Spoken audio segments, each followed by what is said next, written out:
happy and good? I think so. Cool. I mean, ultimately, I'm very sad, and I know I've been asking you for a while to sort of talk to me about it. Hello, everybody. Welcome to another episode of the subpar Poddy C. This is officially, Unofficially, the best podcast on the internet. My name is Stumpy. I've actually given you a gap there to introduce yourself.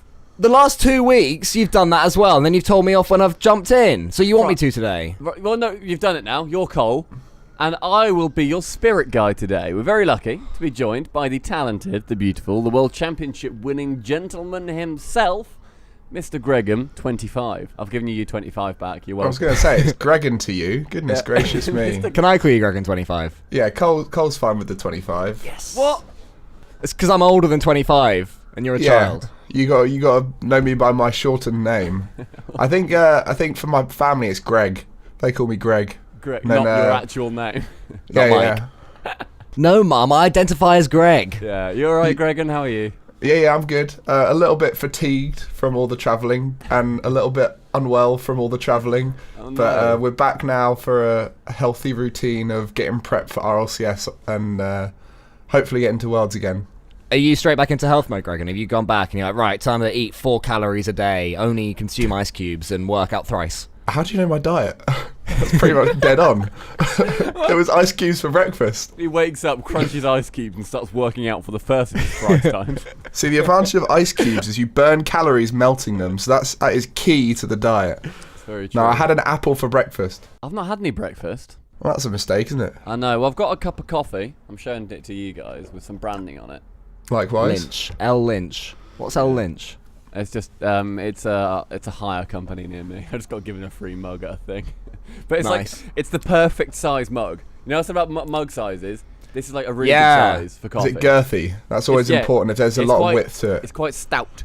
It's a little chunky lad, but it's good. I'll tell you what, on our show yesterday, Gregan, we talked about some things. We had like a sort of Room 101 style moan episode. Yeah. And Stumpy brought up something which has annoyed me personally, and I didn't know anybody else had ever noticed.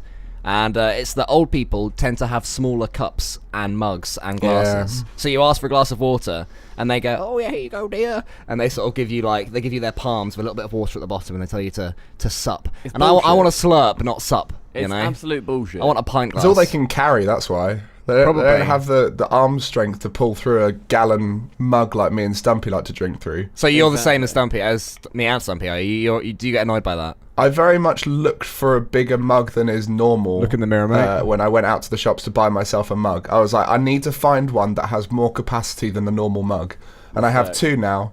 I've got one that's more like solid and more like what Stumpy has here, which is a big, girthy, deep, wide it's one. as wide as it is tall, basically. It Yeah. looks normal sized in your mammoth ugly I hands. have got large hands. Look at that. Yeah, yeah. Yeah, I was going to say it didn't look that much bigger when you showed it, but I'm going to trust you. I've got then this massive one as well. This is also very big, but again, That my one hands is quite a that large. does bit look bigger, big. yeah. That looks like it's from Lord of the Rings. It's from Harry Potter. It's a Marauder's map mug. Look at that. Oh, did you get that when we went to America and I hung did out indeed, with yeah. Wavy P and his lovely flatmate I Daniel? appreciate that this is not a video podcast, and I'm just showing this to Cole and Greg in my mugs, but that's fine. They can imagine. Yeah, they can imagine. It's a Marauder's map mug. Anyway, we're covering 2 topics today. Not RLCS, Gregan, trying to jump ahead in the world of esports. Bloody hell, mate. We're looking back to Dreamhack Montreal briefly at the start, and then we're moving on to talk about Rocket League featuring in the 2020 Olympics. Dreamhack Montreal, it's just gone. Gregan, you were there.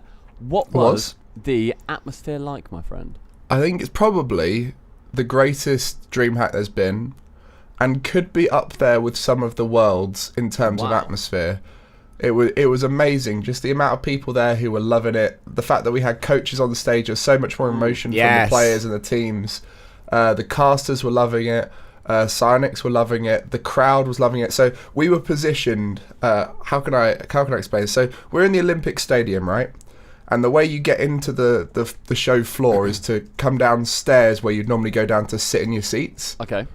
And so you come down these stairs, and the first thing on your left is the Rocket League. So the first thing okay. you walk past is Rocket League. And it was near impossible at times to walk beyond that point, just because it was so full of people standing. Do you reckon, did you get the impression that all of the guys that were watching the Rocket League were Rocket League fans, or did it attract some people who may not have heard of the esport before or didn't know too much about it? I think it was a combination. There was a lot of people we met that weekend where they were saying this was their first event. Brilliant. They made their way out because of the fact they're Canadian and it was convenient. So cool. Yeah, there was a mixture. Good. I think there was a lot of people who were probably going, "Oh, this is a really cool esport. This would be great in the Olympics." You know, that would be The standard train of thought. yeah, the standard trend. Well, I mean, it was also just a pretty special event in terms of history, just because there's so many things. With the first time we had it, first time we had an Asian team, first time South American team had done that well at an event, first time we had coaches on the stage in a major event. So obviously, talk yeah. about the coaches, because it's something that it's not the first time it's ever been done, but it's probably the first time that most people have seen it be done. First time on Twitch. Yeah, very true. First time at Twitch. It's on the Gfinity Elite series we had that, where there were coaches behind, and that always added so much, like where you could have the coaches behind who would then hype up the crowd, they'd be behind the players. Obviously, Gregan, you're one of those coaches, hyping up your players back in the Pashu Freaky Fairy days, having a good time with all that. Did you chat to many of the other coaches, and what did they think of it? Were they excited to get up there and be another personality alongside their team? There was a mixture of reasons why people wanted to be up there. Obviously, there was the self-indulgent reasons for being in front of the camera. Everyone wants to be involved in it. There's a lot of coaches who do quite a lot of work, and being in front of camera gives them a bit more credit, I think. Gives them more credit and more of a statement of orgs, right? Like, I am here. I am also wearing your sponsorship, wearing your top, sort of. I'm part of the team, and I guess seeing them visibly means that they can, campaign for payment or whatever the case may be in their situation. Yeah, so that's one of the great benefits of having another person represent your brand, have another person be able to do interviews. And I'm not going to lie, most of the coaches were better in interviews than players are. Jake was so good in his TSM interview. I really like that one. I mean, did you hear the little slip? I did not hear the What did he little say? slip. Oh God, was he shit? Oh, that is what he said. Oh, that right. Okay, I thought you meant he slipped some information out that he shouldn't have. Oh, slipped out. no. Yeah, he said that they played a bit of shit to begin with or something. Oh no. Yeah, and then he realised as soon as he said it. But yeah, that was. I mean, any player could have done that. And Jake used to be a player. He had interviews when he used to be a player. So that's not like a oh god, coaches are never going to get an interview ever again situation. But the coach who went up there had a very different insight that was new for people. So that's another benefit for it. We also just had the emotion that was added. So when you've got a coach there, the coach is going to be more hyped than the players, because they're sitting there just brewing up emotion, where the players are kind of immersed in the game. They've got to stay detached, right? Yeah, I have no doubt that those coaches being up there boosted the emotion of the players, especially in situations like, for example, with G2 and Vitality, when we were down and we came back after coaches' input, after players having a chat and everything. You're going to be that bit more passionate after the win because of the fact you've had to work for it that bit more. Did you feel that you personally, with Vitality and other coaches with other teams, actually had an effect on any results? Yeah. Or was it more about keeping the players' spirits up? Oh, 100%. I mean, we saw, just using us and G2 as an example, we saw both of us go down significantly and play awfully. Same with Cloud9, in fact, against us. Cloud9, the first two games against us were awful. Then they played brilliantly in game 3 and 4, and then that suddenly puts a whole load of pressure on you because they've got that fixing mentality when they got the coach there. And after game 3 against Reciprocity, KDOP scored an own goal in that game. Oh, I saw to end the game. Yeah. And I mean, I trust that Fairy Peak and Scrub would have made him feel better. But you know what it's like after you lose a game with your team in a tournament and you're just in comms together. You just sit there quietly and that just brews. Whereas if you've got a coach coming up to you, squeezing you on the shoulder saying, don't worry, mate, you had to do that, that's fine. Look, next game, we know how we can play, blah, blah, blah. And then KDOP suddenly bounced back next game, we won 3-0. You know? I saw you making a joke about it. I saw you sort of tapping my shoulder, have a little laugh. Is that what you did? You made a joke about it, or was it something else? I can't remember fucking exactly idiot, what I are you said. doing? You're going to make us lose. It could have been that. It could have been like, oh, you idiot, let's move on. It literally could have been that, right? I can't remember exactly what I said, but I seem to remember just being quite personal with it and just trying to not make it too big a deal, and just be like, look, we've got a bit unlucky here. Don't worry, guys, we're playing good, but let's just be relentless. I think I remember saying specifically, let's be relentless there, because that's our buzzword to go in and win more than one goal difference. And then we went in and won 3-0. So I was like, I don't know if it did have an effect, but it's something that I've tried to kind of push into the team, that the word relentless means let's go into the next game and absolutely destroy them, which is what they ended up doing. But I think I did joke about it a little bit, Fairy Peak and Scrub were both very like, don't worry about it, mate. It's fine. You had to go for it. You know, he was in a such tough an awkward position to be in. Yeah, he had to go for it. He had to try and make a hard read on it, and he was very likely going to score an own goal. Yeah, I think he got bumped a little bit. Like I think he sort of got hit towards the ball in some awkward way. Like it wasn't like a pure own goal. There was a little bit of rustle and tussle. Wasn't it a classic turbo pulsar? Yeah, yeah, the ball just bounced on his car. Like later on in the tournament or something.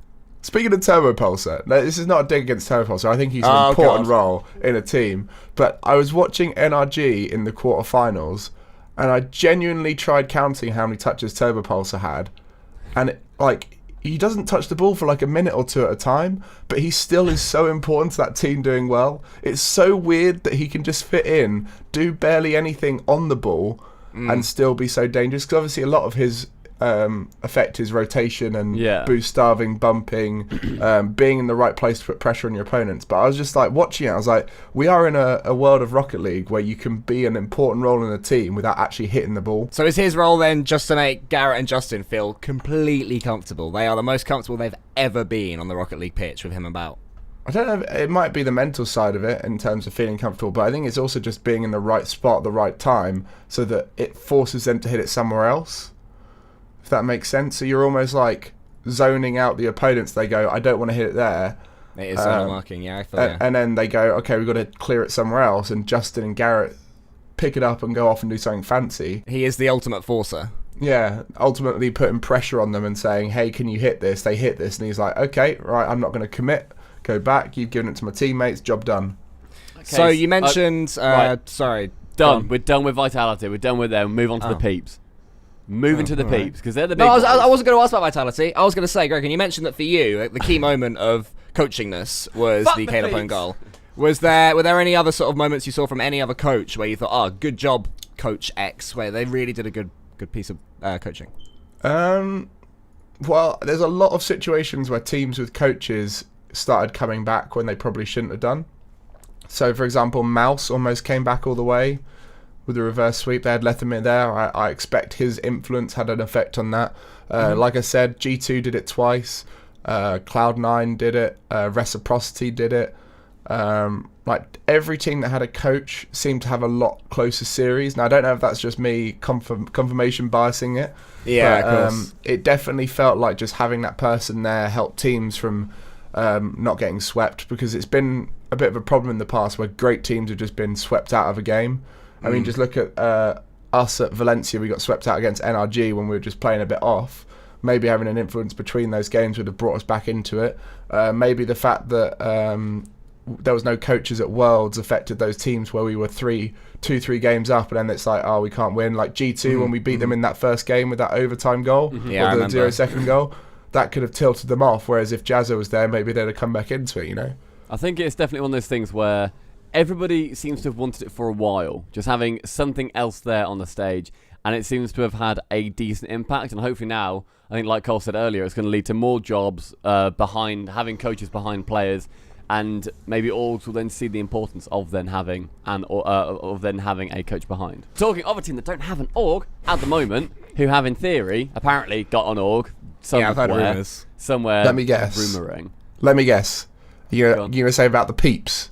I was actually going to talk about GC or Esports, but yeah, no, you know what? Let's talk about the Peeps. Okay. So yeah, the Peeps. So I was looking through the thing, because annoyingly, obviously, I'm in the UK and I tried to watch as much of it as possible. It started at about 5 p.m. and ended at about 3 in the morning. So I sort of missed some of the later games. So I've had to look back at some of them. But do you hear what I'm hearing, Cole? I just hear weakness in this man. Jesus. Yeah. I mean, to be fair, I finally watched the grand finals last night about midnight. And on the week one. I've been meaning to do it. Well, no, because I could have thought, no, I won't bother. But I finally got around to it. And what a finals it was. It was very good. It was. You're among 2 weak people, Gregan. I mean, I watched it live. I don't know what you're talking about. No, I watched the grand final live. It was that finished at like 1 in the morning, to be fair, so that wasn't too bad. But I was looking at how they basically got to the grand finals. If anybody doesn't know, by the way, the Peeps, they literally won, which is pretty ridiculous. 12th seed. 12th seed. Tweeting out before the event, thinking they'd been overseeded at 12th seed. Yes, their day 1, they lost to Dignitas, then they beat Ground Zero, got to day 2, so pretty standard. Lose to a really good team, and then beat a sort of middly team, that's sort of fine. Day 2, they lost to G2 in game 5, then they made their statement by beating Ghost 3-2, and then TSM 3-1. And then when I did my predictions for day 3 on stream, I didn't even think about putting the Peeps through. I just thought, yeah, it's like Mousesports, they've looked really good so far. They're probably going to be going through, then they'll probably lose to Vitality. That was my thought. But they beat Mousesports 3-2, they then beat Vitality 4-2, and then the grand finals between them and G2, they lost the first one in OT, then they won the next 3, lost the next 2, went to a game 7, and then it was a 4-0, which is an unbelievable result. What was it like, Gregan, being there in amongst everybody who was, I imagine, rooting for the underdog? I'll be 100% honest with you all. After our semi-final, I went home to the hotel room because I'd kind of just wanted to get away from everything. But weak. I was there during the semi-finals, and I can tell you now, the crowd were turning to Peeps throughout the whole of that day, just because of how green they were as a team. You know, like very young, very just enjoying the moment. I can't remember his name, begins with an M. Mist? No, the guy behind them, like Moopy or something. He was just like loving it, and the whole team was just there loving it. They all had their families there, I think. Yeah. And so Gyro was the person I was watching the most throughout the weekend, and I will tell you a little bit of his emotional roller coaster because I care a lot about him because he was one of the earlier peoples in my stream, and so I'm really happy to see him doing well. But he was sat in the stations next to us on day 2, and after their G2 loss, he was there looking like he just wanted to run away, hide away, you know, just didn't want to be there anymore after that loss, because I think he genuinely believed they should have won it, because obviously it was a close game. Yeah, it's game 5. Yeah, so then I saw his family were like saying, like showing their phone at him, saying, hey, I've got a message for you, kind of thing, and they're probably like saying, hey, we're just gonna go for lunch, you want lunch or something, you know, like I don't know what it was, but they're just trying to be nice and like look out for him. And I assume all of those players had the same thing with their family who were there, and I think having that support from the families is so important for those guys, because they were just so well supported as a team. They had people in the crowd with Peeps signs, which is none of the other teams had. I loved it. They were just all of the crowd were behind them because of that family vibe starting it off, and the underdog story helping boost it up. And then after we lost to the Peeps, Yummy Cheeseman ran onto the front of the stage and started doing the clap above the head. Oh yeah, I saw the Chiefs. Yeah, I saw that in the crowd. Chiefs. I presumed Yumi had a part to play in that, but I didn't see him on the camera. He loves it. Talking about the signs that are in the crowd, I found it quite amusing when like the camera would focus on like the G2 family, and they'd be there like all kitted out in like their G2 like proper jerseys, and they had full on like just all their esports attire. And then it cut to the Peep supporters, and it was like his dad with a bit of A4 on a stick, going, yeah, let's go! And going like crazy over it. It was so good. Oh, hopefully soon they'll all be kitted out in something nice. Oh, I hope so. Like, Gregan, say any org now that they are going to be going with, and we'll just bleep it out, and people will never know.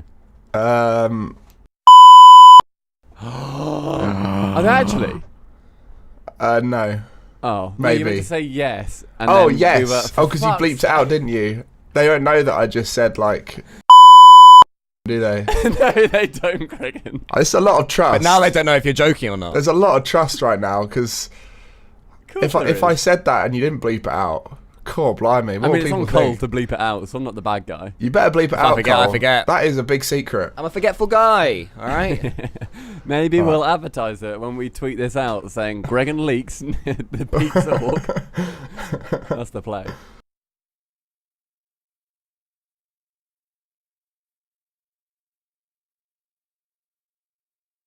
The Peeps did an amazing job. Gregan, my question to you, and so it's to Cole as well after watching some of those games, do we think this is a bit of a blip for the Peeps? Is this a 1 in a million chance that they won this, or is this a sign of things to come? Can I go first, and then Gregan can tell me I'm an idiot and tell me the actual answer? Sure, go on. I think obviously they're stunning players and very creative and fearless. That's the word that Shogun kept using in the cast, and that's absolutely true. But there are a lot of they need to improve on when to sort of challenge in-field passes. There were times that are a little bit divey, and it sometimes worked for goals against them, but often it worked for goals for them. And it seemed that when it worked as a goal for them, they took that momentum and they ran with it. But I think going forwards, other teams are going to be learning that. They're going to say, look, these guys are going to aggressively challenge you from the side. Be prepared, chuck in some more fakes, all of that. And I feel that better, more prepared teams could be expecting that in future and might be able to overrun them a little bit more, like G2 and Vitality threatened to do at the start of both series. That's my theory. Gregan, tell me I'm wrong. Why is Cole an idiot? Cole is not an idiot. He's been very smart there, as the Rocket League analyst he is. One thing I will add to it. You weren't wrong. You just very much scratched the surface. Perfect. Yeah. Go on to more. But that's what you're good at. You're good at scratching surfaces. Surface scratcher. So the reason why the Peeps did well is a combination of factors, and I think the first thing to think about is that they were just the underdogs. Underdogs do well in Rocket League at the moment because so many teams aren't sure how to deal with teams that are weaker than them. And I think that was a factor for us, G2 and Mouse, on day 3. I think we were all expected to beat the Peeps when actually the Peeps were playing really well. And so you suddenly got that underperforming factor of the top teams against weaker teams. So I think that's definitely a factor, and that's something that teams are still trying to understand and work on and deal with. The next thing is the way the Peeps were playing is one that's kind of anti-meta at the moment. So the meta is slowly moving towards an area of control and mechanical brilliance where everyone knows what they're doing with each touch, whereas the Peeps play in a very chaotic style, and they scored a lot of goals from purely going for the ball and just missing it, and then knowing that they were going to miss it. Champ 3 fakes. Yeah, exactly. Like, I remember distinctly there was one where the ball was kind of going towards the corner and it was going to bounce back into the middle, and a player went up for it like he was going to hit it into the backboard. Chicago went backboard to try and cover for that touch because he's reading the touch. Consequently, the player misses it, bounces off the corner, goes in the middle, they shoot and score. And it's things like that which we weren't capable of doing because we weren't thinking about it. We weren't capable of scoring goals through missing because at the moment in Rocket League, everyone is trying to make sure every touch is as clean as possible, every touch is controlled. And we saw the same thing with Lotus, actually. Lotus were just quicker at reacting to chaos than other teams, which is why they won. Now, as soon as you come across a team that is just willing to be the better set of players rather than the more logical team, they will then come out on top. And I think that's something we tend to do against teams who aren't doing it as well as the Peeps, so like in online qualifiers and stuff. But with the Peeps, they were just so on it. Every touch they were making when they needed to was good, and they were still missing shots, they were still missing open opportunities, and they were still doing things that were a bit dodgy, but they were making crazy saves, they were reacting to the chaos better, and they were probably frustrating teams by making the game so chaotic. Just for example, let's look at the goal which they scored in overtime against us, where it was just like a weird pinch off of K-Dop, Scrub and a player. That was so frustrating for our players because they see that as lucky, which it was a little bit lucky, but it was also just Peeps playing under the chaos and going where smart. It's lucky, but they ultimately got themselves into that situation, and then they've capitalised on it. Even if it was a case of that would only go in 1 in 1,000 times, this is still ultimately the time where it did go in because that player did the right thing at that very moment. It might not have been the best thing to do overall, the high percentage play, but ultimately it still worked. And you said about Lotus as well being that sort of the bit more chaotic and understanding the chaos team a bit better, and then coming up against more of the rigid teams that sort of have their individual ability and they know what they're doing. And that's why Lotus in the end got beaten by Dignitas when I was watching that. Also when I saw that result, because it seemed as if they could just break the game down more. Lotus were going to try and play it to an extent where they were trying to create chaos out of a game that Dignitas was keeping very calm, and that's why that ended up being a 3-1 in the end. Yeah. One of the main ways you can reduce chaos is taking the ball under control rather than just booming it around. So that's something we tried doing against the Peeps. We tried taking control of the ball, dribbling a little bit more at times when we had the space. But ultimately, they were just reading everything because it was Peeps' day. They were able to read everything. So if you tried a dribble, you wouldn't get it past 1 or 2 players and then create a situation where you can score. The first player you'd come across would hard read what you're doing, get the challenge, and then suddenly that dribble was a mistake, you know? And even if the hard read didn't come off, so I noticed in the first couple of games against G2 in the final, Rettles was really diving in a lot, and actually that's the reason that the first game went to OT, because the ball was up in the air in 0 seconds. Rettles goes for a monster, like, 50-50 aerial, which he had no need to do, and suddenly G2 were down the other end keeping the ball up and scoring. Yeah. But I think that even when that didn't work out, so Johnny and Shogun were questioning, is this going to tilt him off? Is he going to cool down now? I think the thing about the Peeps that was so impressive is when it didn't pan out, it all seemed like to them, in their mindset, that was just part of the plan. Like, oh, well, this time it hasn't worked. The next 3 times it probably will, because that is how we play. It was like incessantness. They'd already exceeded expectations. So if you lose a game, what does it matter, you know? Like, if you lose 4-1 to Vitality, G2 or Mouse on day 3, or 3-1 in the quarters, that's still a victory for them. They made day 3 and got a game off of a top team, right? As soon as they drop a game, it doesn't matter. And that's why they had that no tilt factor. And also, I assume their coach was just keeping them motivated, keeping them hyped. They're immune to getting in their own heads, I feel, as well. They always seemed, sort of, every moment to be, like you said, about the mix of chaotic, but also quite level-headed in the sense that, like Cole said, this is part of the plan. Like, we are a hectic team. We're going to be absolute fucking crackheads right now. Let's just do that to the fullest. Like, when you play without any hesitation in ranked, for example, and you tend to play a lot better than if you're then thinking, okay, let's think about every single touch. It's like playing on instinct and playing just to win, and you don't necessarily care how you get there. And as a viewer, the Peeps were amazing to watch. Like, I had such a good time watching them just chuck 3 guys at the ball, and then there'd be a long shot come out, then they make a wonder save out of nowhere. Like, that was just so fun to watch. They're an amazing spectator team. Yeah, one of the big keys of Dreamhack Montreal, I think, was how strong defense was. The goal line saves were insane, which just meant the level at which you needed to be to score had to be that bit higher, and that meant the kind of goals we were seeing were just that bit more incredible. The shots had to be better, the breakdown had to be better, you had to get demos, all those kind of things. And I think that was why this event looked the highest level of Rocket League across the board. I think I was discussing it with someone and saying that perhaps Vitality at Worlds and NRG at Beyond the Summit, perhaps those 2 individual teams had a higher level of Rocket League than what we saw at Montreal, but across the board, the amount of teams performing at an elite level was just that bit higher. Even in day 2, we had games where people were like, this could have been the final. You know, like that was the level that the games were going to. And then earlier on, we're saying, why did the Peeps win? One last thing that is always going to be a factor within any kind of competition, it's something people often forget about, is that you roll the dice enough times in a tournament and eventually the underdogs are going to win. That's just how it works, right? There's going to be a day where an underdog team comes out and does incredibly, because you're playing a game that isn't chance, but it has situations where it can be a little bit chancy. You've also got teams of people who are human. Humans can tilt, humans can underperform, and humans can overperform. So if you redo Dreamhacks 10 times over, one of those Dreamhacks is going to be won by an underdog. And I think this is fair to say it's the first one that was severely underdog storied. We've had underdog stories where they've made it to day 3, like Echo Zulu GC, and stuff. Echo Zulu, GC Aura.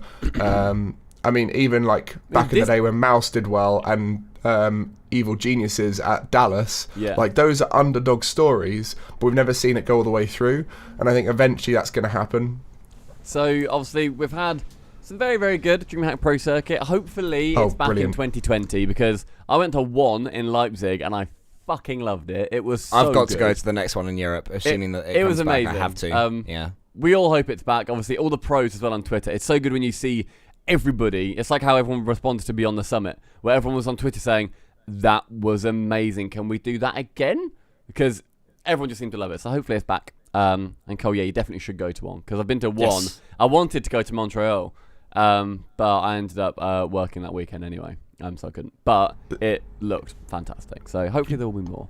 Just got to look at Montreal compared to Leipzig. and see how much better it's got. It runs so much smoother. We had all of those extra things, like the content was so much better. We've got little VTs going on throughout the show. You've got the casters are all nailing it now. Shogun and Johnny, James and Achieves together, they've got used to that pairing, and then the desk has got their banter now. Like that, the Dreamhack talent team has improved in that setting. You've got the players are all enjoying the stage that bit more. You've got the fact that there's crowds forming at the events, and the Dreamhack team bloomin' love Dreamhack Rocket League because they see it as such a good esport. Like anyone who's worked in Rocket League who's from another esport tends to come in and go, this is great, because it is such an easy to convert to esport if you're a League fan, a CSGO fan, or what other esport you've come from, you know? Yeah. We could do an entire podcast on how good Johnny and Shogun are. Like, they're unbelievable. I put out the most sucky-offy tweet I think I've ever done towards those two because they were unbelievably good. Shame they're knobheads. Oh yeah, they're absolutely dickheads. That's true. Fucking good at their jobs though, which is annoying. So yeah, just for any American viewers, that's British banter to say we love you. Oh yeah, oh yeah, that's fair. Is it? Just got to clear that one up. I thought we were calling them round-headed Scottish. Yeah, that's fair. Well.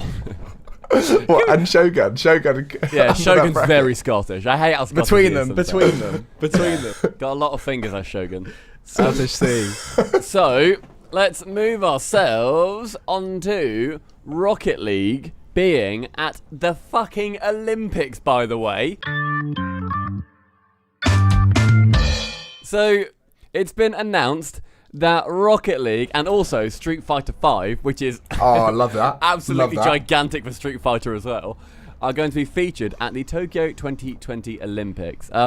It's an event by Intel, and I think also to do with ESL, because they sort of do a I thing think together. Intel equals ESL, according to what our Discord has said. The two are intertwined esportsly. Looking at a few articles, they don't say it's Intel and ESL, but I believe ESL normally do the TOing for anything that's sponsored by Intel. They're just not so public about it. Obviously, you have like the ESL 1 and stuff, or the IEM. That's Intel with ESL involved. So presumably it's ESL stuff, which I love seeing ESL then involved back with Rocket League. And they're sponsoring an event called the Intel World Open, and it's going to be a series of tournaments featuring nation-based teams. And Rocket League and Street Fighter have $250,000 prize pools each. It's nuts. Can I just add to the Intel thing? You've missed the other big backer of this, which is quite important here. The International Olympic Committee are backing this event. Like Intel, that is within the realms of possibility within esports. We've all expected that and seen it in the past. But the International Olympics Committee are backing an esports event. Just think how mental that is. I remember saying like 2 years ago, I think it was about 2 years ago, where they said, like, I think their chairman at the time was basically, he was asked about esports, he just goes, no. No, that shan't be happening. And now, it just is. So yeah, it's not just big for Rocket League, it's big for Street Fighter as well. I had a look. It's the third biggest Street Fighter 5 prize pool ever, only eclipsed by the Capcom Cup, which are the two biggest Street Fighter tournaments. That is the culmination of all of the circuit for them. The whole year, yeah. Yeah. So the format of it, just to go through it briefly, there's going to be online qualifiers in early 2020 to earn a spot on the national team. Now, I want to go through a little bit of this wording.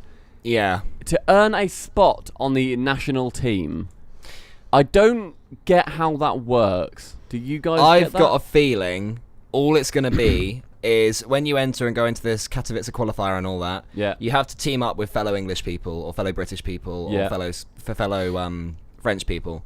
I think it's the winning one gets to represent that nation. I don't think there's going to be a selection thing where someone in the know selects Fairy Peak and Chaussette, to work together with Alpha. Because I can just see that being a step too much in the sportsy direction. I've got a feeling it's just going to be choose who you enter with, and if you win, you represent your team.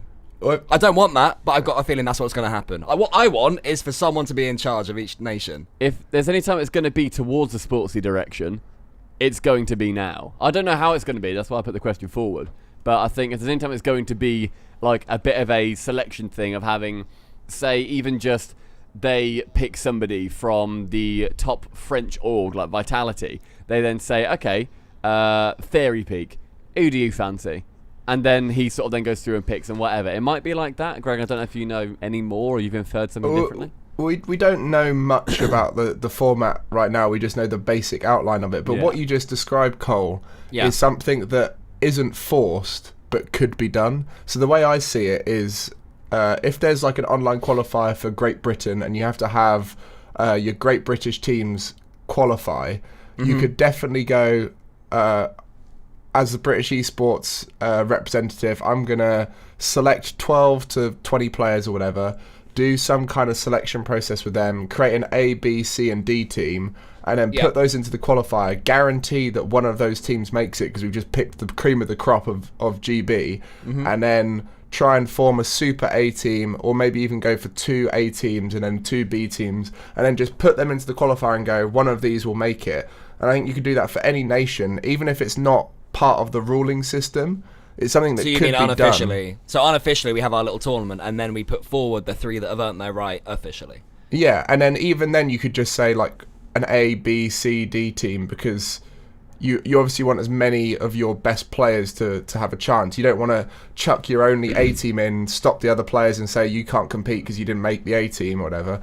So I think it could be done in that way. We obviously don't know the format yet. Maybe they'll make it easier to do that. I mean, just looking at another esport that's done something similar, they had the FIFA E-World Cup, and that was done through a body system. There was the eFoot de France, which was run by the president of Vitality, and the coach of that was a Vitality coach and player. And then they did like a trial system where they did an online qualifier, got the best players in, all that kind of thing, which I think works well for a solo game. I was going to say it's very solo based. When you're in a team game. But this is the other thing, is we haven't had confirmation that it's 3v3, 2v2 or 1v1. No, we have. There was some official rules, like a longer, sort of just a good old-fashioned PDF, and it said it's 3v3. Yeah, okay. Can confirm it's 3v3. Because I assume Cynix would push 3s. Yeah. That's another thing to mention, actually, is that this is the biggest tournament outside of the RLCS now. And there was a really good quote where I think it was from one of the guys outside. I think it was... Jeremy Dunham. Jeremy Dunham, that was it. And he was basically saying, we feel like this is a really good time to show off something that isn't just Worlds. This is going to be something different, but it shows the quality that we've got. And it's a different format. Like, I've got the exact quote here. Okay, go on. The quote is, a really good opportunity to test the waters to find out what other kinds of really cool ways people want to watch Rocket League be played outside of the traditional World Championship setup. Yeah, and that is something that we've not... That's a perspective we've not seen come out of Psyonix ever.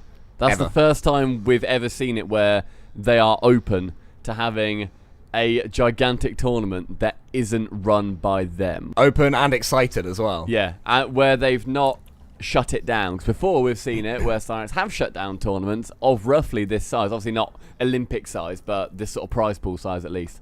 And it's, I think, a very, very good sign for the future of Rocket League. Maybe Epic have had a word in their ear, because now the acquisition has fully gone through, because that was the end of July. The way this setup has gone with the Olympics is a lot of esports representatives met up with the IOC about a year ago.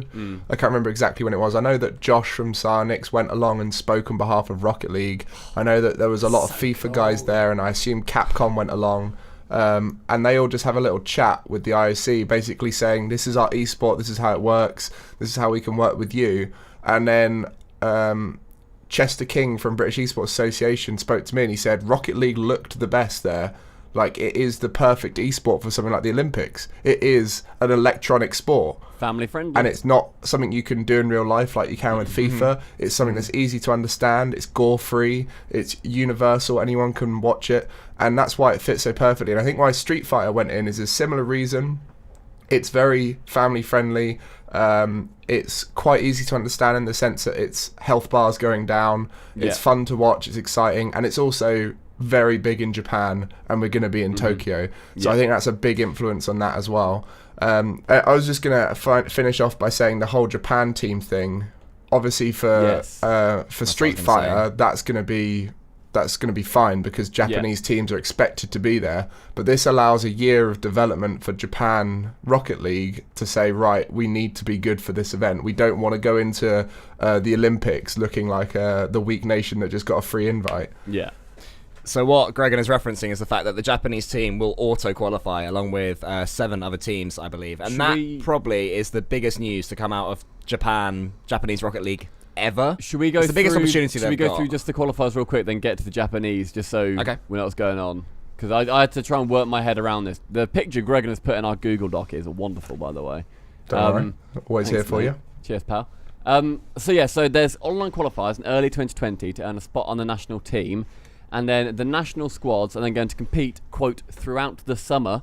So in theory, a few tournaments that are going to be going on with some more qualifiers to earn a spot at live qualifying event in, what was it, Katowice, that's it. Poland. So that's going to be happening there. So lots of qualifiers. And then from that qualifier in Katowice, 7 teams are going to advance from there to the finals in Japan and joined by a Japanese team who get in by default, which then makes 8 teams. They're going to compete from July 22nd to the 24th for the dollar. So Cole, yeah, this is a gigantic thing for Japanese Rocket League. I mean, Dreamhack was the first step on that with the guys coming over, funded by 1NE, Mr. Tasty. Love him. So it's fantastic. Also, you've casted the APL before the Asian Pro League. And I think back then the quality wasn't nearly as good as it could have been. And did you watch much of the 1NE games, or did you not manage to catch them? Yeah, no, they're definitely a lot better than they were when I casted APL 2.0 about a year ago now. It was just after I went full time with Subpar. And sort of I was casting it, and I was sort of noticing things to say to them in the same way that if you're coaching your Champ 2 mate, you can go, oh, you should be rotating back post more often, you know. Oh, you'd have to go get the boost pull there because you're still on the attack, all that stuff. Whereas when they were up against, who is it they play in the opener? It was 1NE against, oh, I know. Go on. Against TSM, wasn't it? No, it was Mouse. Nice try. And then they faced TSM in the lower bracket and got knocked out. I mean, they're both 3-0s, don't get us wrong, but it's the first time they have ever been on the international stage and they scored goals. Tough bracket as well. Tough. Go against 2 European RLCS teams, one of which has made the final of a previous event, the other of which has made top 8. Yeah. You know, you're not giving them an easy run into day 2. Not at all. But yeah, they performed about as well as we expected. You know, we thought they'd be outclassed. We thought they'd have a lot of pressure against them. I thought they'd score a couple more goals in that first series than they did. I think they only got one goal. They got one goal in the second game, and even then it was 5-1. Yeah, exactly. I thought they'd get a couple more goals than that. But they had a great time, yeah, and I think they'd have learnt so much. That's all they wanted to do, and it's all they did. Inspire and learn. And hopefully this is going to inspire a lot more of the Japanese scene to be getting involved. I mean, I found it a bit of a strange one to have a controller-based esport in Asia, because typically they're not super into that. They're more normally into like their like keyboard and mousey type things, like anything that basically involves keyboard and mouse. Because of the whole internet cafe culture that's sort of happening over there, at least in Korea. I think Japan is slightly different. Japan obviously has the fight stick set up with Street Fighter. None of them will use a joy stick. What's the DS4? They call it pad. So it's pad versus stick in fighting games. Pad is more common in Europe. Stick is pretty much only used in Japan. And then you've also just got to look at Japan and go, what is their biggest developer for games over there? Nintendo. What do the Nintendo use? Controllers. So they are used to controllers in Japan. It's just not in the traditional sense of a PS4 or Xbox One So controller. what you're saying is that when the Japanese team start in the Olympics on day 1, they are going to be using Wiimotes. Yeah. Use the sensor to turn while they're going to hold it out in front around. of them. Do you remember in Wii Sports Resort how you flew the plane in it? You sort of aim it. Yeah, you held it in your hand like it was the plane. You tilt it around. That's how they're going to play Rocket League. That is so funny. A lot of them do use keyboard and mouse, though, to be fair, in Japan. And I think it's the same thing in OCE. Like, more people use keyboard and mouse over there than they do in Europe and North America. But we're getting proof now that keyboard and mouse is viable. Fruity, Yukio, OCE players. You got Realize, who's the most mechanical player in Japan. Is he keyboard and mouse? I'm pretty sure he's keyboard and mouse. Yeah. I never knew that. I mean, you only have to look back at was it Dreamhack Leipzig, where Dignitas won it, and that was the first ever time that a keyboard and mouse player won a major. Like, and then Valencia, another one won a major. Fruity won it. You know, it's happening more now, and I think it's with the change of Rocket League to be perfect input rather than kind of very loose continuous input means that keyboard and mouse often has some benefits. So for example, keyboard and mouse players tend to be quicker up in the air because of the quick up aerials are just that little bit easier on a keyboard and mouse. You've got things like half flips, kickoffs, all of these kind of situations where you're doing the same input over and over again, and in theory doing that on a binary input can be easier. It's just in situations like aerials in general space and moving around on the floor, like dribbling and stuff, might be that little bit tougher just because you haven't got as smooth a continuous input. It's a bit too jolty for a lot of people. This is obviously a gigantic thing for Rocket League. For the Olympics, it should set a precedent for them. Hopefully it does well. Obviously we had the Asian Games, which featured esports as well. That was at the start of this year, or sort of middle of this year. But one thing that I want to get all of our inputs on, and we sort of started it on our Google Doc, is national teams. So who we think would make the best national team per nation. We've listed. Can I just point out that this is now, because in a year's time, the whole landscape of a national team could change hugely. Because just for example, if you did a national team for Great Britain a year ago, you would not have put speed on the list, whereas now you'd almost go, let's form it around speed, wouldn't you? Yeah. So I can't wait for people to maybe listen to this back then in about a year's time and be like, fucking hell, who even is Scrub? Never heard of him. Who? Exactly. Oh, he was the young prodigy that developed a drinking problem. Oh, him. Oh, the alcohol got to him. His Scottish roots. Yeah, it's a shame Gregan fired him. Okay, so start off with Colt. Was it you who ordered this list, by the way, to be alphabetical? Yeah, mate. I thought, no problem. Because all I've got in the doc is where it says like anonymous kangaroo. Gregan is anonymous python. We figured out. Okay. And I just saw anonymous kangaroo going about making it all alphabetical, and I thought that's definitely. I've just highlighted Yukio. Yeah, you're a kangaroo. That was pal. me. G'day, mate. So, Australia's first country on there, and we have some news coming out of Australia that happened as we started recording this podcast. Well timed. I know. Chiefs have changed their Rocket League team up a little bit, and now they have CJ, classic, he's there. Express, love Express. Shady's already retired and so that's fine.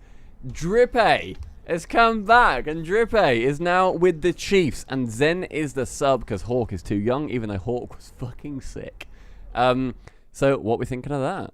Zen sub, that's interesting because Zen was playing with Ground Zero at yeah, I thought he moved on. Dreamhack. I thought he just moved on. But that's just because they wanted to bring Hawk in, I believe, for Chiefs. Because Hawk's too young to compete in the RCS. It's the same thing like what happened obviously with Vitality, with Scrub and the Elite Series. I wonder who's going to be playing with Ground Zero then. And also, this is a big thing because we've wanted OCE to be a competing team again. Yeah. And so the big news here is, okay, we've got Drippe in. Then that means that they want to be the best team in OCE again, and they want to compete when they go to Worlds and everything. I think that's a really strong team, by the way. Like, I sort of forgot actually how good CJ can be when I was, because obviously we saw him at BTS. He was an amazing personality there. We discussed that, and we've seen him like on his streams and whatever. And I actually forgot that he is still really fucking good at Rocket League. Like, amongst all of that, he is actually still very good at Rocket League. And having Drippe join that team, I think it's like a bittersweet moment, right? Where you've now had him go to the big wide world of America, and then everything goes to absolute shit. And he sort of had to come back, tail between his legs, but he's not given up at all. And he's obviously got that fighting spirit, and he's still pushing to be that strong member on that team. So I think this he's pretty much guaranteed a spot at Worlds now in that team. You know, there's almost practically one would expect. No, I know, but with Drippe there as well, one would expect that there's a minimal chance that they aren't going to make it to Worlds. So he's He's sort of booked his ticket to LAN. If they don't make LAN, then that is a huge, huge, huge disappointment for those three. Yeah, I think that's sort of safe money to say that they will. I think that's a very happy team. You know, I know it sounds silly, but I don't think that's a team that's going to tilt out and get frustrated at each other and fall out. I think that's a team that are going to be able to take the rough with the smooth, know where they stand, know they're going to get some losses, but keep on building something. I mean, Drippay's obviously got so much vision. Like, the fact that he did go to America and put it all on the line for that. Man wants it. Man really, really is doing anything he can. He's sacrificing a lot. And Mal should take a leaf out of his book. I saw your face there, Cole, as you just processed that. You're like, I just thought of a clever little thing with the word a lot. Okay, so we can try and form our Australian team. I think Drippay's in there, right? Drippay's in. Drippay. Okay, I'll start typing this in, I think. Can we just do Drippay, Torsus and Jake for the lols? Oh, what, go back again? Yeah, in our doc we've got Jake brackets lol, because he's just a coach now. Does he live in EU, by the way, now? No, I don't think so. I wouldn't know, though, for sure. Fair enough. I just remember he had an EU sleep schedule whilst in OCE. Because he was obviously doing stuff for TSM, whatever. So I have this theory with OC at the moment that they're struggling because they're spread too thinly. They've got so many talented players. I say so many. They have a few talented players, and they're kind of dotted around on the different teams. Yeah. But then it's also the case of those talented players might not work together because of mindset differences. So, for example, I know that Torsus is a very intense, serious player, where you've got someone like CJ Express. Those lot, they're a little bit more laid back and want to just chill out and be OCE and have a joke about it, you know? Yeah, but still ultimately try and achieve. Yeah, they're all still trying to do the same thing and do the best they can, but those different mindsets don't work well together. And I don't think they've got the talent pool to have the good players play all together because of the fact they've got different mindsets. And the ones who are now playing in the right teams have that one weaker link, which isn't necessarily super clear and obvious right now, and I think it could just vary day to day because of the inconsistency there. So this Australia team could be interesting because it might be one where you could form the super team that Australia needs. I mean, we also saw that you said about the mindsets where Torsos' fringe got more and more emo the worse he sort of was playing and the worse results they ended up getting. He's like a Pikachu where his tail starts going down and he gets all deflated. Like a Charmander, his fire starts going out. Yeah, exactly. So would Torsos make it onto our Australian team? We have 20 countries to go through, by the way. Yeah, we're going to have to speed through these. Can we just do Drippay, Torsos, Jake lol? I think Drippay and Torsos. Just purely Jake for the lol. talent, not even... Can I vote CJ? Can I vote CJ? Because CJ? Can he be coach? What? Oh no, Yumi CJ is coach. Well, no, surely Jake is coach. So CJ's now lost his coaching role, Gregan, after first losing his starting role. You harsh man. In the space of 3 seconds, he's gone from an 18 player to on the bench. Can CJ be a caster? Like CJ caster, Yumi and Jake as team coach? No, Well, they sent him over as Australia's caster. Right, Drippay, Torsos, and I think... Express. Hawk. But Hawk Because there's no age limit on this tournament. Is there not? We can get a baby to play. No, let's put Hawk in. Gibbler for NA. Should we go Hawk? Banter. Drippay, Yeah, Torsos, go on. Hawk. Brackets. CJ, and Yumi, and Jake as coach. Yeah. One per person. Yeah, one per person. There we go. Okay. I think CJ behind Torsos, just because that'd be fucking funny. Nice effort, Torsos, you prick. You idiot. Okay, so now Austria. Move on. Belgium. Yukio. The issue with Austria is that I looked on Wikipedia for the players that are from each country. Austria has 2 players. Austria's going to have to 2v3 their way to the Olympics. Yukio and Yukio's brother. Warrior, surely. So by default, it's Yukio, GMSXA. I think he's retired. Has no one got like an Austrian grandma or something? Gregan, do you have an Austrian grandma? I'm thinking Yukio should probably live somewhere else for a bit and hope that he can Gregan's play. Austrian grandma. Sorted. Okay, there we Yukio are. GMS, That's Gregan's the Austrian team. grandma. Belgium. Some of these teams we're going to be running a little bit thin on the ground for, but that's fine. Astral, he's also in. Yeah. Then the Bilbs, other people we Big have Bad on here, Bilbs. Bilbo, Impact, and Fakeout. But Right. we've got a few people on here. We have Eversax, who plays for Exalti, which isn't bad. Impact from Echo Zulu, who did well, obviously, at Leipzig. and Seeks from a team that has a page that does not exist called Solid Seeks Effort. back in the day, yeah. I Yeah. coached Seeks back in the day. Is he the guy who had the Mr. Meeseeks avatar? Yeah, that's why I he's remember called him in Seeks. That makes sense. Can we put Fake Out in there just because I think it'd be funny to see him try and demo everyone? Oh, mate, I came up against Fake Out for the first time in ranked the other day. I was playing with Frizz and Kieran. Yeah. And holy shit, he's annoying. Like, Yeah, I've he heard just people goes moan to about him demos. before, but I've never experienced it. Like, honestly, Stumpy, I couldn't move 5 inches without... Yeah, that's all he does. I think Bilbo gets a spot. I think so, too. I think out of them.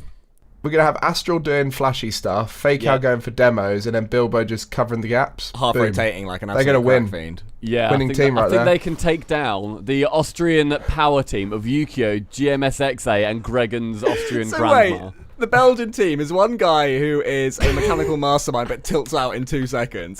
One guy who literally only goes for demos. And one guy who's never rotated in his entire life. If they win, there's something wrong with this game. I'm excited Maybe it's for just them. perfect. Maybe it's just perfect what they all needed. Okay, Brazil. Some of these guys did really well this time from Lotus, I believe. Yeah. So Haberkamper. They get hype. They get really hype. Yeah. I mentioned Haberkamper when he was on our podcast. I really like Haberkamper. So I'll go with him. I liked watching him, so I think he gets on. Who's the who was the guy who has the pretty gaudy chain round his neck? Was that Renan? Was Yeah, that I think so, Card? maybe. Let me have a I'm look. not going to lie. I've never really taken the time to acknowledge who's who. Renan. Yeah, Renan was sick. Yeah, so I think Renan, he goes in. Because it was Renan, Firefox, and Haberkamper, I think. at the most recent event. I think so. Hang on. Yeah, Firefox, Renan, Haberkamper. Yeah. Put them in. Why not? They did it right. just the team. We've got a lot of countries to get through here. Let's just... Sorry. Let's Let's fast track it. Gregan. what What was our last I kind of one need a we wee, but it's fine. Carry on. got? Okay. Why do you not urinate beforehand, Firefox? I did. We've just been going for 3 hours. Cole's got a job editing this one. Okay, Canada. Canada's our next country. We're on C. We're 3 letters into the 20 whatever letter alphabet. Squishy, Yeah. JNaps, and... I reckon Lachinio. bring Lachinio him for the back. banter. Yeah, why not? He's won a world championship, isn't he? Yeah. There you go. That's more than J-Laps has done. Yeah. But then we also have Corrupted G, AXB, and Illusion. And I he mean, was they're pretty all good. good. It's probably Corrupted G, right? I mean, he did alright at Dreamhack. Corrupted G is an interesting Valencia. one. He might work quite nicely with JNaps and Squishy because they can just do all that they want to do and he'll just clean up. Fill He's in a the gap gaps. filler. He's a Bilbo. Yeah. He's a Bilbo. proper gap filler. Corrupted G?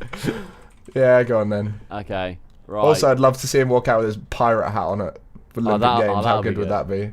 Ronicky on Denmark. So Denmark. we're on Denmark now. So obviously Ronicky. Fruity. Obviously Fruity. Obviously Fruity. What a unit. And Pwned. You go waffle over Pwned? This is the common problem European countries have. They've got 2 great players, instantly walk in, Yeah. and then you go, for the third, and then that instantly puts them out of it. I reckon Waffle could play a role happily. If Ronicky and Fruity said, look, we want you to do this, Waffle would. On Denmark, I'm looking at the Wikipedia page. I'm just having Al a dente? scroll through. I see Al Dente, I see Mummy Yeah. Snow, I see Maestro. In amongst all of this, I see a Fisho kid. I reckon he gets a Yeah, spot. I saw him earlier. I reckon Yeah, Fisho Fisho. kid gets a For spot. fuck's sake. I reckon I mean, he makes I it. thought we'd take this seriously, guys. No, I reckon he makes it. I Alright. thought you take this seriously. Gregan's Austrian grandma. That was serious, wasn't it? Well, I think she is quite a serious lady, Gregan. I think Austria versus Denmark is going to be a bloodbath. Belgium will somehow chucking themselves in as a third team. 3-team Rocket League. Carry on. Next country. That's a thing. Metzamognus. Jaser. Yeah. That's Easy. it, they're done. You got to put Jaser in. Got to put Jaser in. Old time's sake. He's on a team Jesus. called Pre-Flip Gang right now. Jizu. I don't like his rebrand to Jizur. No, and his logos. Yeah, it's not nice. Looks a bit- France. K-Dop. K-Dop's How on. do you do Yes. France? How do you do France? Okay, I think that So we can. the available players we have that we sort of picked out: K-Dop, Fairy, Alpha, Ferrer, Chaussette, and Casio. And there's so many more who could be class as well. Yes. Who would be better Mout. than most other teams. Well, K-Dop players. and Fairy already work together, know each other's games, so I think you know when you play FIFA and you get that sort of thing when they know each other and it turns to a little the old green line synergy, between yeah. them in Ultimate Team, so they've got that going on. They also have synergy with Ferrer. So here's the unusual one. Fairy and Farah have synergy. They play together a lot. They love playing together. And I know that Fairy dislikes playing with Alpha, but maybe that mindset has changed, because I think now Alpha Chazette are much better players, where before they might have been a bit chaotic. I think ultimately you'd want the best 3 players, wouldn't you, and just hope that they can work it out. Yeah. But in terms of synergy, Fairy and Farah have played a lot more together in the past. Do you think Alpha is better than Farah? I think Alpha is probably one of the best players in the world, if not the best player in the world. Johnny Boy same with Chazette as well. Like, when he's playing good, he's one of the best players. To be honest, I would chuck Alpha, Chazette, and K-Dop in a team and see how many solo goals they can make. Screw having a rotator. We don't need Fairy in there. We don't want Fairy in there. We don't need defense. Fine, these guys are going to score 7 goals a game. Out. And Respect. Okay, so our French team is K-Dop, Alpha, and Chaussette. It's aggressive. They'll score 10 goals a game, concede 4. That's like a really scary team. It doesn't matter if they concede. They can pluck up a goal out of nowhere. That's very true. Okay, so Germany, we have Freaky Tigre. Sathu, apparently, by the way, because his dad is German. And we don't know how it's going to work. And apparently that could be an option, because his dad's German. Alex161 and Godsmiller. So I think Freaky gets on there. And Tigre? Tigre as well. Yeah. I think Sathu just for the fuck of it. Like, he's got a German dad. Man's got strong genes. Let's test the limits of the ruling. Oh, then we can have Sathu's dad as coach. Yeah, I like it. Did you know Renan has an Italian passport as well from South America? Renan gets double spot. Yeah, you can play in 2 teams. Go on. Go on, why not? Great Britain. The greatest of Britons. Now, we're not going to be splitting it up into like your Wales and your Scotlands and whatever, because that's not how the Olympics does it. Nope. So Ireland is separate, though. With Great Britain. Is Northern Ireland not, though? Yeah, so Northern Ireland Doesn't really matter in British. Rocket League. Republic of Ireland is not British. Okay, so Great Britain, we've currently got on here Scrub, Speed, Tadpole, Bluey, Devo, and Flame. Scrub's on there. He's an insta-get. He's an insta-get. If you I think you said the team in the first 3, right? Scrub, Speed, Tadpole. It's got to be Scrub, Speed, and then I don't know. think Tadpole. Do you not? I think let Tadpole be the 3rd and let Scrub and Speed go mental. Very basically put. I mean, Speed could also play a 3rd man role very well if he had a chaotic team. To be honest, I think you'd want to go for 2 different GB teams and see which one of them plays better together. I personally would go Speed, Tadpole, Flame, Scrub, Bluey, Devo. Ooh. And just see which of those teams comes out on top. Devo, Jesus Christ. Because Bluey and Devo play together a lot. Scrub's played with Bluey. Scrub's got a lot of respect for Devo in the past. And I think Speed, Tadpole play together a lot in the past. Speed, Flame have a lot of synergy. They're the OG bubble British players who then became pro. You know, like I reckon chuck those 2 in the qualifier against each other, earn your spot. Boom. Put them as a round 1 game, just so we can knock one out early, and then those 3 can then coach the other 3. Ireland, Demox. We play with him on stream. I reckon he gets a spot. He's likeable. He's lovely. He's a lovely lad. So Demox is the captain. I'm going to put brackets C next to him as well. Captain. Oh, I don't want to. I turn it into copyright. Demox copyright. No, go away. No. Go away. Yeah, do Control Z and it undoes it. And then Control Z. It's fine. Just Google. There you go. We also have Virtuoso, Fuseur, and Mug. I can't believe these people have made a podcast. I like Mug. I like Mug. Go on. Because we were talking about Mugs earlier right at the start of the stream. Brings us back full circle. Mug's Eeny, meeny, miny, mo. Virtuoso or Fuchsia. No. Let's move on. Demox, Mug, and Mug's mum. That's who it is. That's who we've got. Sorted. Italy, Cuxir. Didn't he play with Arju in the World Cup before? And Lindau? I think so, yeah. Or Lindau. I mean, can we just see if we can clone Cuxir? Is that a thing that's possible? Yeah, that's good. Cuxir. Cuxir 98. 2. Cuxir 97, Cuxir 98, and Cuxir 99. Cuxir 99. There we are. There we go. That's a hell of a team. Cuxir 97 through 99. Yeah. Netherlands, again, a little bit stacked. Panda. Why did you not start with Jesse? Okay, Jesse. Yeah, He comes second. You got to form a team around Jesse if you're playing for the Netherlands. So we have Remco, Violent Panda, Flakes, Burrito B, Jesse, Niels, Ocelon, and Rick's Ronde. Flakes. I'm a big believer in the Panda Flakes Burrito B combo.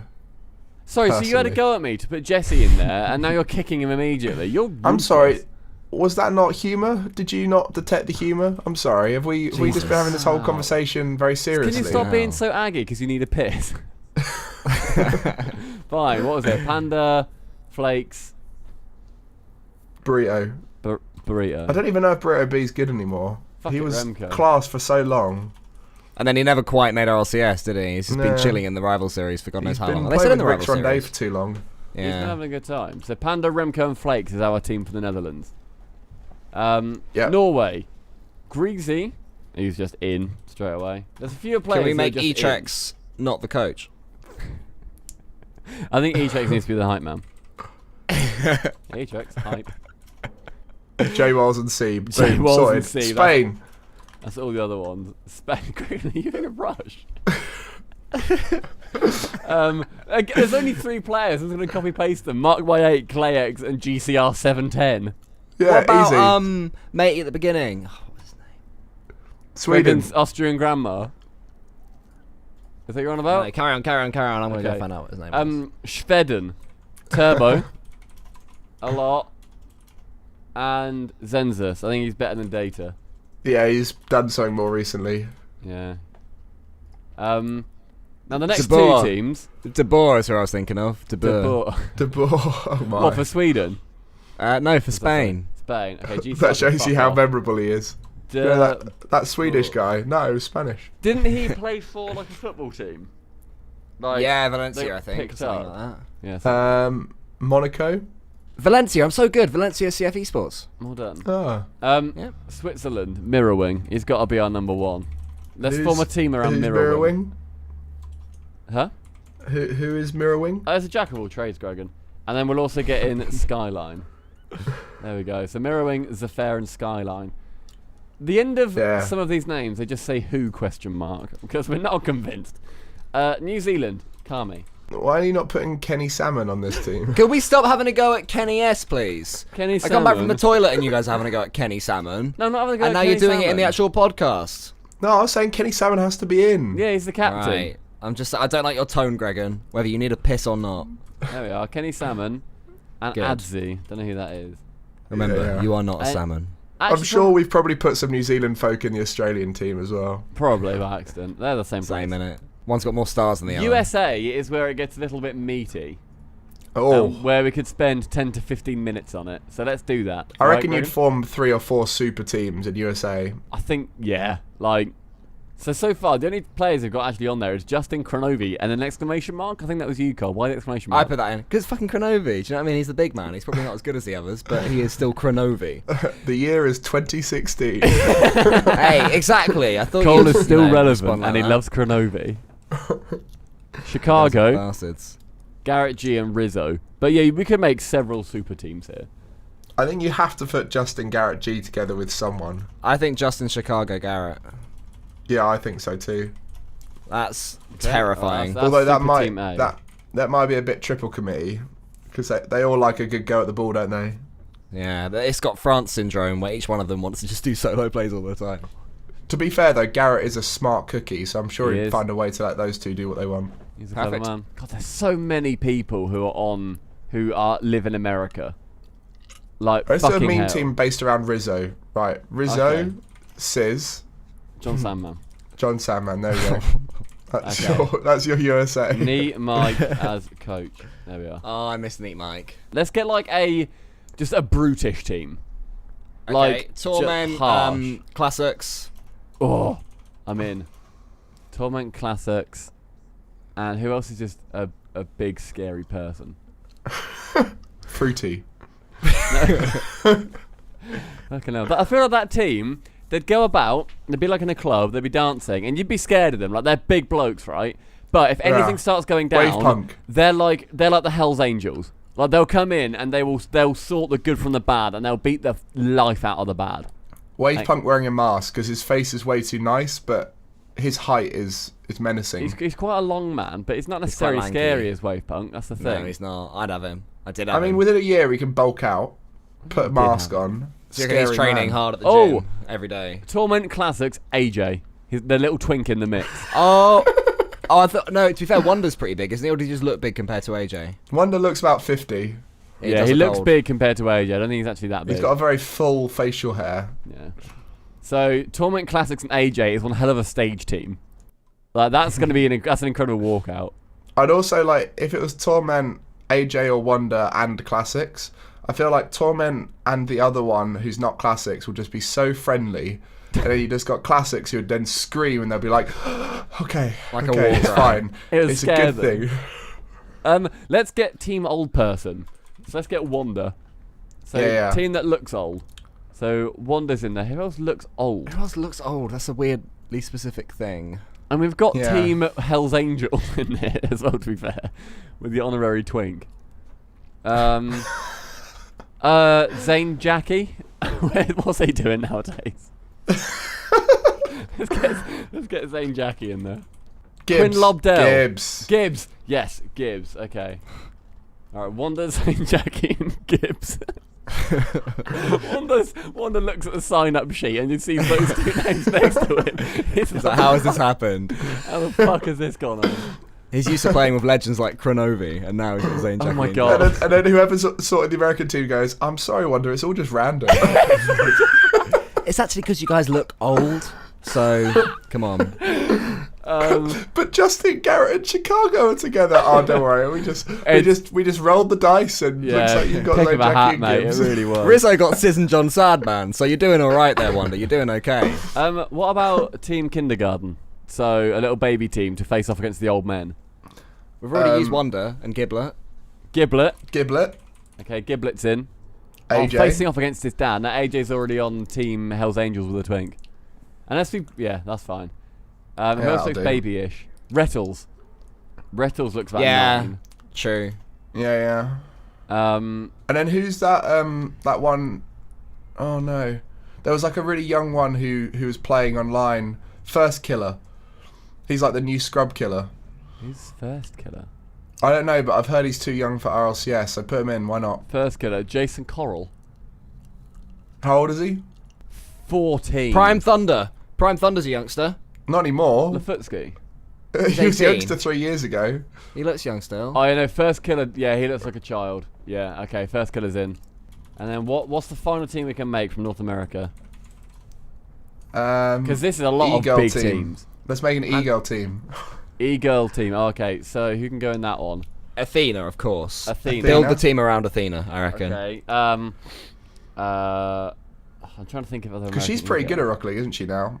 Yeah, she's all She's right. done the grind. Kaylee's all right. But Kaylee now lives in Denmark, so it'd be Yeah. awkward for flights. We can't afford that. No, but she's American still. No, she's American. she's Yeah, get her American in. still, get her but in. it's the flight price.